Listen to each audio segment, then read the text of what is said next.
오늘은 베델에서의 돌베개 체험이라는 제목으로 말씀을 상고합니다. 이제 드디어 야곱은 태어나서 살았던 이 고향을, 그야말로 가나안 땅의 고향을 떠나서 이제 하란으로 출발을 합니다. 그런데 그 마음이 평안한 여행이 아니에요.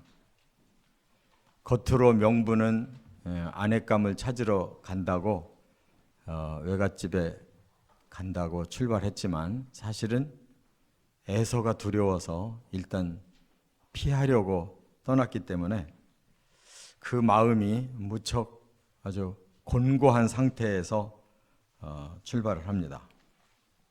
그리고 무엇보다도 늙은 부모님을 이제 두고 간다는 것이 사실은 다시 어머니 아버지를 뵐 수 있는지 없는지도 확실하지 않은 상태에서 출발합니다.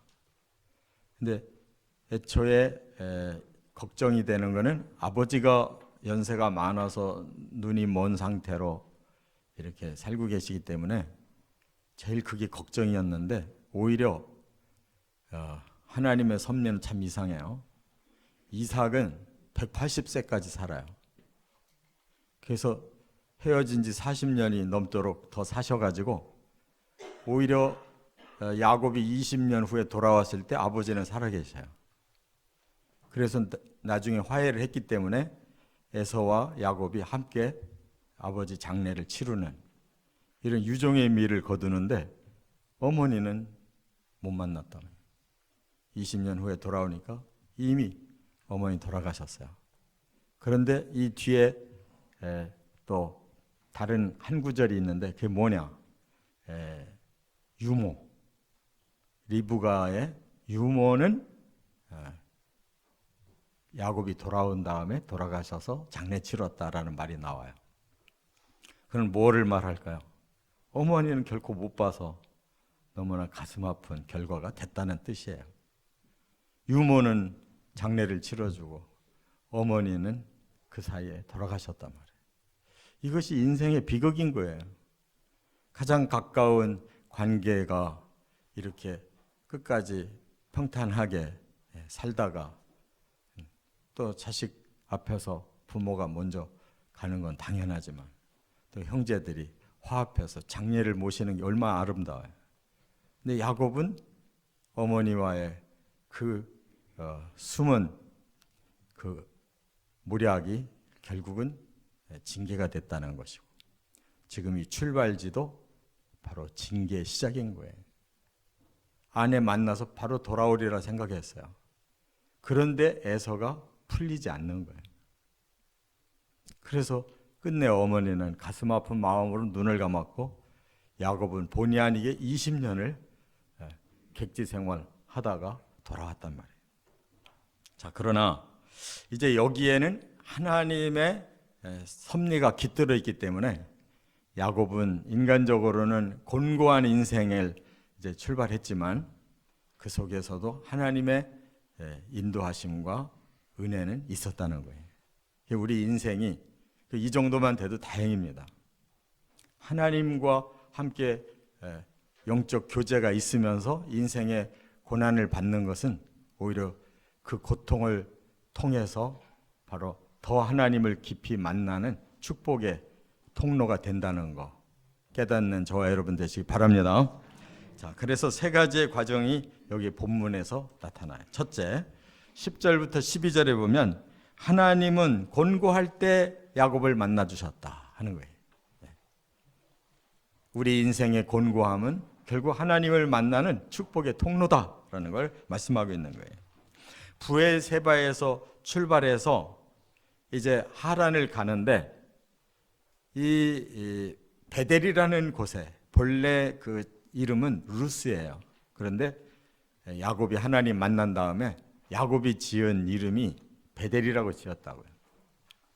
바로 그 곳에서 이제 해가 지니까 잠을 자야 되잖아요.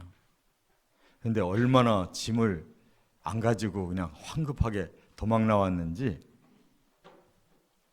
돌베개 하나를 이렇게 찾아서 그거 베고서 하늘을 이불 삼고 누웠다는 거야. 아니 부모가 어떻게 떠나 보내도 그 뭐 짐보따리라도 있을 거 아니에요. 자기 옷보따리라도 있으면 그거라도 머리에다가 베고 자야지. 어떻게 아무것도 없어가지고 돌멩이 하나를 찾아서 머리에 베개를 삼고 자냐고요. 그렇게 황량한 들판인데도 너무나 그 길이 고난해서 그래서 잠이 들었다는 거예요. 잠이 들었어요. 어떻게 보면 그래도 하나님을 향한 믿음이 있는 사람이라 자기 자신은 지금 고달프고 마음은 그냥 괴로워도 그냥 하늘을 바라보고 누운 그 야곱의 마음에 어느 정도 그래도 평안이 있으니까 잠이 들었겠죠. 역시 믿음의 사람은 하나님이 계실 때에는 어떤 고난 속에서도 안식이 있다는 거 깨달으시 바랍니다. 그리고 그 잠 속에서 놀라운 하나님의 체험을 해요. 하늘 꼭대기까지 사닥다리가 내려져 있는 거예요. 그리고 그 사닥다리에 하나님의 사자들이 오르락 내리락 하는 게 보인 거예요. 이 말하자면 저 하늘의 천국에서부터 지금 야곱이 누워있는 이 광야의 땅까지 하나님이 통로를 열어주셨다는 뜻이에요. 사닥다리는 그걸 타고 올라갈 수 있다는 거예요. 그러니까 그 밤에 가장 고달픈 그 상황에 가장 황홀한 영적 체험을 했다는 거예요. 이게 바로 하나님의 사람들에게 주시는 축복이라 그 말이에요. 우리가 어떤 어려운 환경에서도 하나님을 만날 수 있다면 그 사람은 승리자인 줄 믿으시 바랍니다. 그가 언약을 사모했기에 방법은 좀 잘못됐어도 그 큰 언약을 믿고 지금까지 사모하며 살았던 그에게 직접 하나님 나타나신 거예요. 그리고 거기에서 바로 언약을 주시잖아요. 아브라함에게 주셨던 언약 이삭에게 내려왔고 이삭에게 주셨던 언약 그대로 야곱에게 내려와서 그야말로 이제는 너는 영적 장자다 이거예요. 그래서 이와 같이 하나님께서 놀라운 체험을 주셨을 때 그것은 일평생 잊을 수 없는 일이에요. 그러니까 20년 후에 돌아올 때 야복강에서 형 에서가 400명 군사 이끌고 온다고 할 때 그때도 얼마나 곤고했겠어요. 내가 이렇게 살다가 돌아오면 뭔가 좀 문제가 풀리고 해결이 될 줄 알았는데 오히려 생각지도 못한 400명의 군대를 끌고 분노에 차서 형이 오고 있다고 그럴 때 그가 누구를 기억했겠어요? 20년 전에 베델에서 나타나서 체험 주시고 언약 주시고 이렇게 큰 은혜를 주신 하나님이 다시 기억나지 않았겠냐 말이에요. 그래서 그 밤에 매달려서 이긴 거예요. 하나님을 이겼다고 이스라엘이라고 하는 칭호가 그때 나왔다고. 그러니까 영은 영으로 통하는 줄 깨달으시 바랍니다. 영적으로 사는 사람은 계속 영적인 생각을 하고 영적인 방향으로 가면 하나님이 이렇게 죽음에서도 건져내시고 어떤 곤고한 상황에서도 건져내신다는 것을 우리가 깨달아야 된다 그 말이에요. 두 번째 13절부터 15절에 이제 하나님이 야곱에게 언약을 주셨다는 거예요. 이 언약을 우리가 잘 알아야 돼요. 대충 그냥 읽고 마르면은 아브라함은 아브라함대로 또 이삭은 이삭대로 야곱은 야곱대로 하나님이 뭔가 약속을 하셨구나. 그런데 이 약속은 아주 정확한 거예요. 그것은 하나님이 계획하신 뜻이고 하나님이 약속한 그 내용이기 때문에 이건 정확히 해야지 뭐 이 사람은 이렇고 저 사람은 저렇고 대충 준 게 아니에요. 여기 언약이 4가지입니다. 이 언약을 그 밤에 그 광야에 하늘의 이불 덮고 돌베개로 자고 있는 이 초라한 야곱에게는 엄청난 언약을 주신 거예요.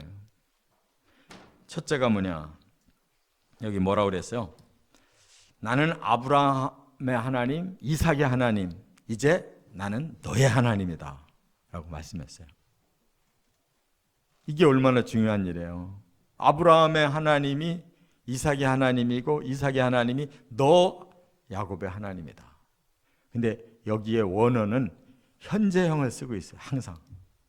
하나님은 자신을 계시하실 때 나는 누구였고 앞으로 누구일 것이다 이렇게 말씀하지 않아요. 항상 현재형이에요. 예수님도 똑같이 말씀하셨어요. 그건 왜 그러냐? 바로 천국의 시간표를 가지고 말씀하기 때문에 현재형인 거예요. 우리는 이 지구에서 사는 동안에는 지금 현재는 지금 큰 순간일 뿐이고 그 전에는 다 과거고 그 이후에는 아직 오지 않은 미래인데 하나님 앞에서는 이 지구의 시간이 초월되는 거예요. 그래서 과거도 현재고 미래도 현재. 하나님은 항상 현재 우리와 함께 계시는 하나님.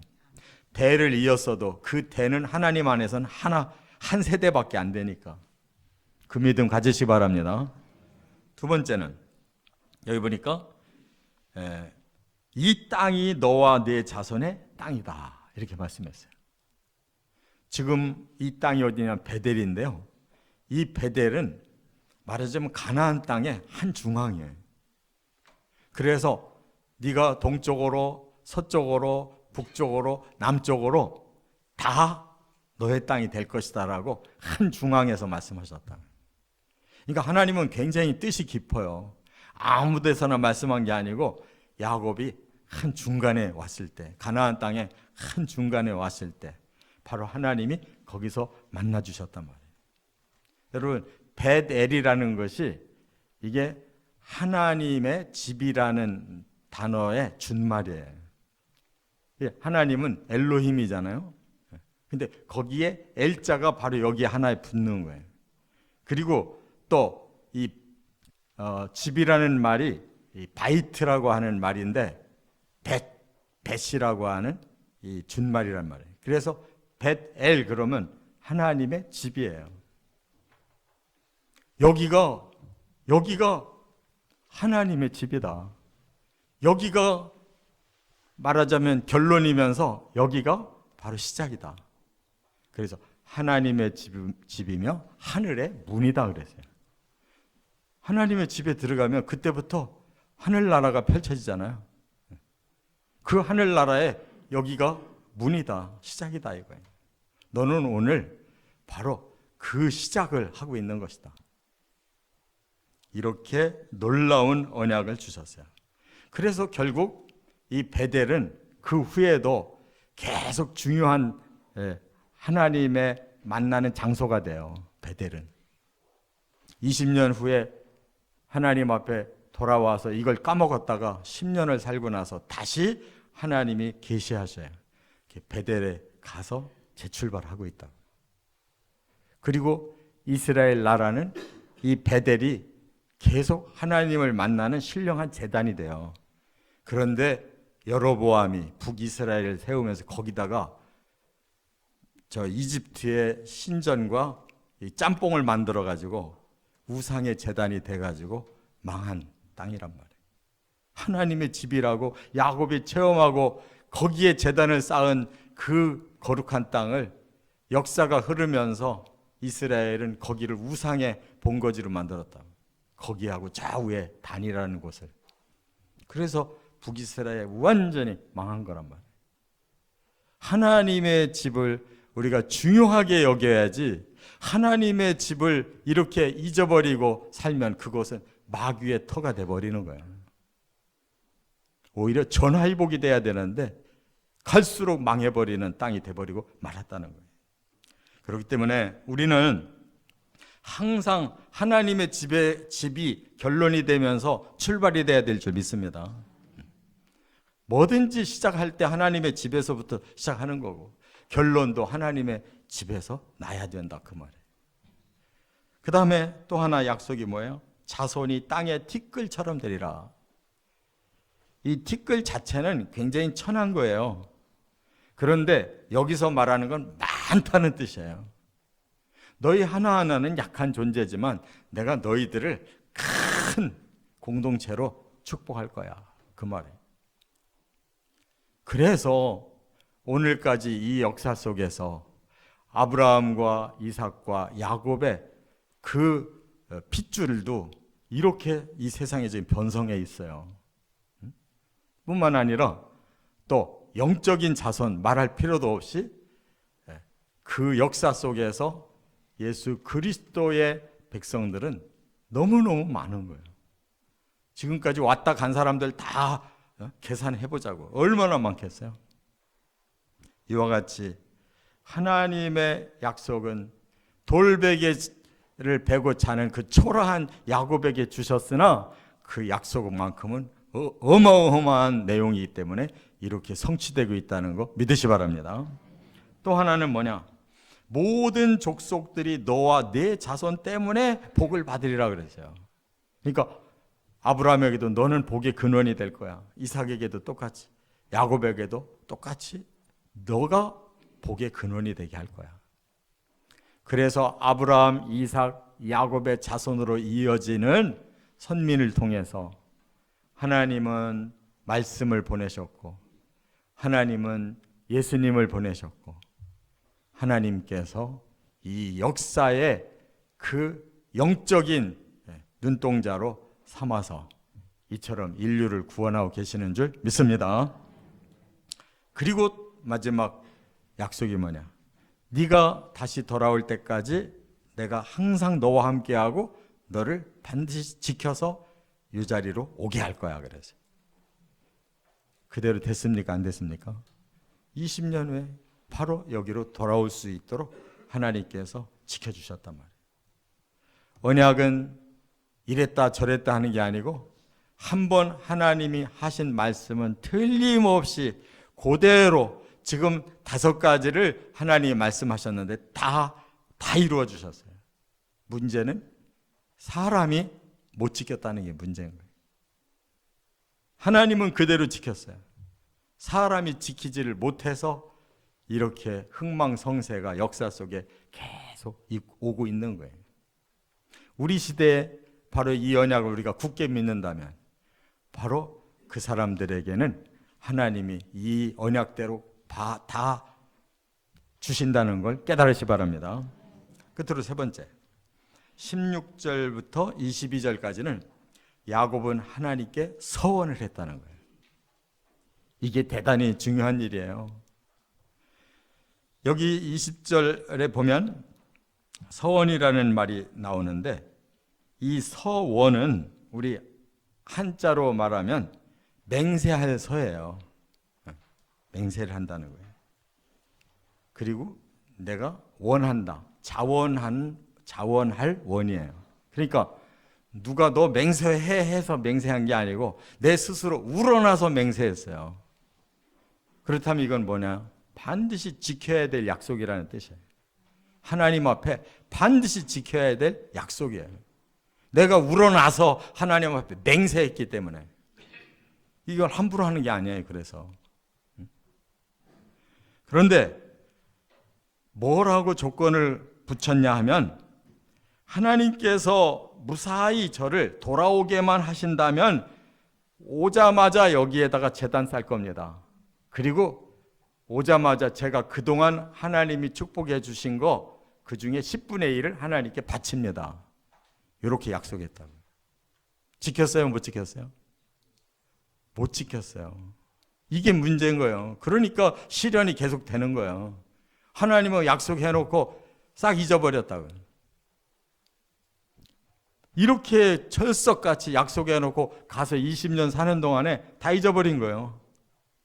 그리고 하나님은 약속대로 20년 만에 딱 돌아오게 했는데 내려오다가 마음에 드는 도시를 발견한 거예요. 세겜이라고 하는 도시. 거기 보니까 뭐 굉장히 발달되어 있는 거예요. 그리고 거기에 반해가지고 거기서 여기서 정착하자 하고 살았는데 10년 지나니까 환란이 온 거예요. 세겜의 그 족장의 아들한테 딸 디나가 강간을 당했어요.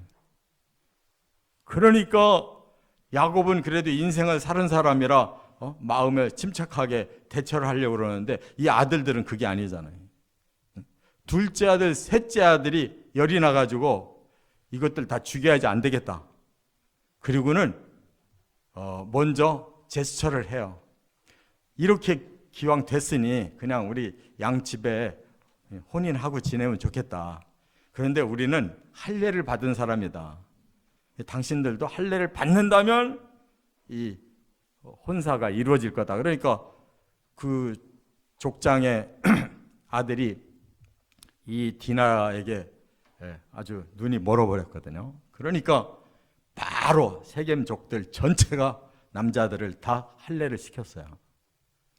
그런데 할례를 하면 굉장히 아파서 적어도 일주일 이상은 꼼짝도 못하고 있어야 되는 거거든요. 그런데 그 사이에 둘이 칼 들고 쳐들어가 가지고 그냥 집단적으로 학살을 해서 다 죽여버렸어요. 남자들을. 아니 하나님의 언약의 백성이 이런 살인극을 일으킨다는 게 말이 안 되잖아요. 그러니까 20년 동안에 얼마나 영들이 타락했는지 몰라요. 그 하란도 막 나중에 라헬 보세요.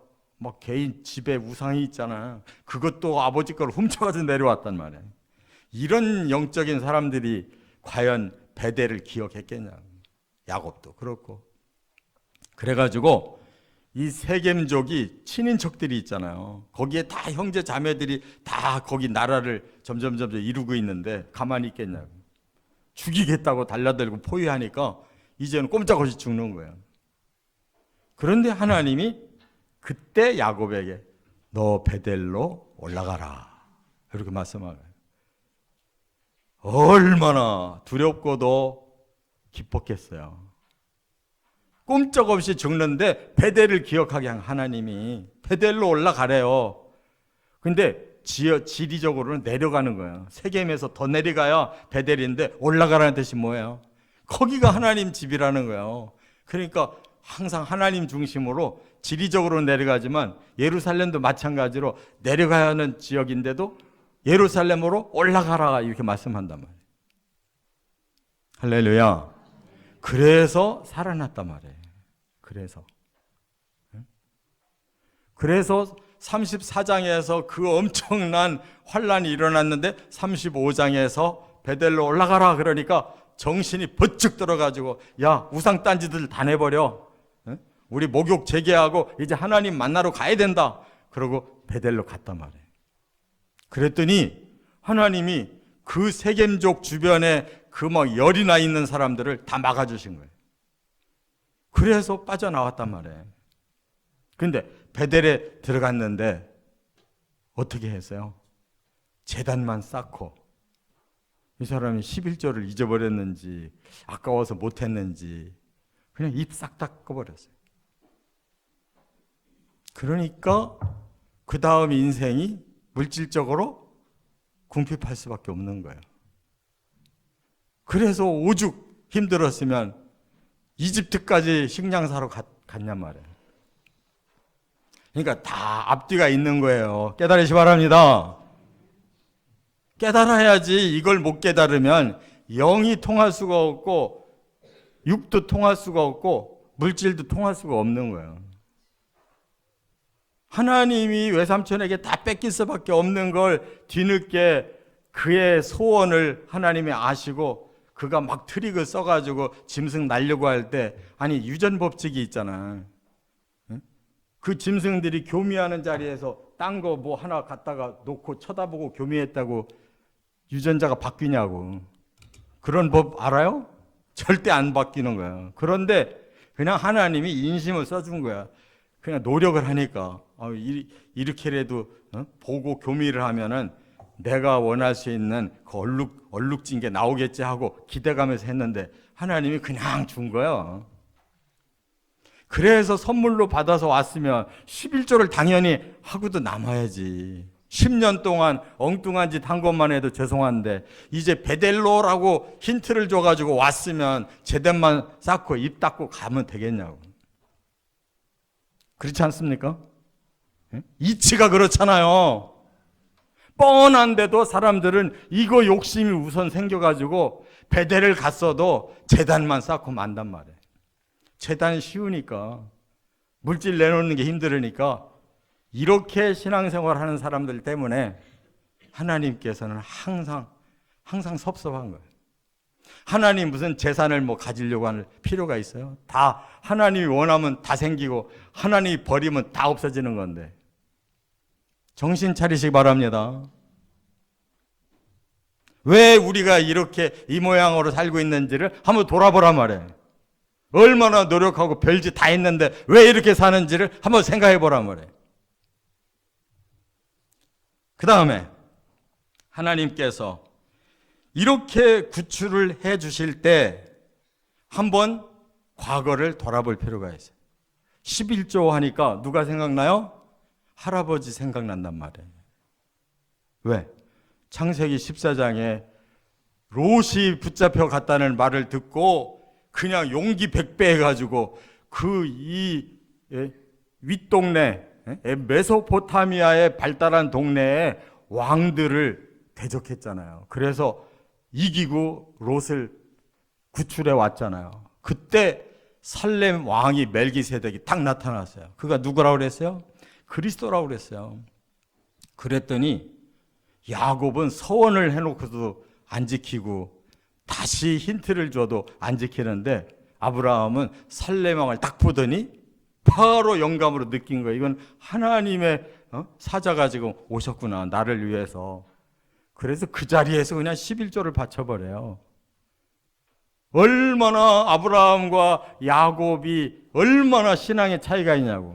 그러니까 아브라함은 계속 번성하고 이삭은 아버지 말대로 순종을 잘하니까 계속 거부가 됐는데 야곱은 어떻게 했어요?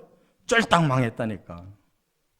가나안 땅에 왔어도 그는 계속 기근 속에서 힘들게 살다가 이집트에 양식을 얻으러 갔단 말이에요. 하나님이 요셉을 심어놓고 언약을 이루어가려고 민족으로 받으려고 해서 그가 이집트 간 거지. 그는 쫄딱 망한 사람이란 말이에요. 깨달으시 바랍니다. 하나님 무슨 물질이 뭐가 아쉬워서 그런 말씀 하시냐고. 아브라함의 믿음을 보셨으면 바로 이삭도 믿음으로 어떻게 살고 어떻게 열매를 맺었는가를 봐야 되고, 야곱도 바로 처음부터 틀려먹은 트릭을 자꾸 쓰더니만은 계속 살아가는 것이 곤핍하단 말이에요. 우리는 하나님께 함부로 서원하면 안 돼요. 믿음도 없는 사람이 서원했다가 인생 망치지 마시기 바랍니다. 저도 서원했다가 그거 안 지키고 그냥 일반 대학 가가지고 하나님 돈 잘 벌어가지고 장로 돼가지고 막 하나님 앞에도 봉사하고 막 사람들한테도 막 존경받으며 살고 싶습니다 했는데, 네가 서원해놓고 네 마음대로 바꿔? 제가 대학 1학년 들어가자마자 그냥 병이 여러 가지로 생겨가지고 4년 동안 죽다 살았어요. 그 후유증이 지금도 앓고 있다고. 하나님 앞에 헌신했는데도 하나님이 뒤끝이 장렬하시는 분이에요. 그냥 가만 안 놔둬요. 꼭 이렇게 아킬레스 건을 남겨놨다가 뭐가 조금 삐딱하다 싶으면은 바로 또 징계를 주신다고. 아무도 모르고 저 혼자만 사인을 금방 느껴요. 하나님 앞에 약속했으면 뭐 영적으로든 육적으로든 물질적으로든 틀림없이 순종하시기 바랍니다. 그것이 하나님께 영광을 돌리는 길이고 하나님이 우리에게 복을 주시는 방법이란 말이에요. 이처럼 우리는 베델의 체험을 가지고 그걸 잊지 말고 점점 영적으로 더 성숙해 가시기를 주의 이름으로 축원합니다.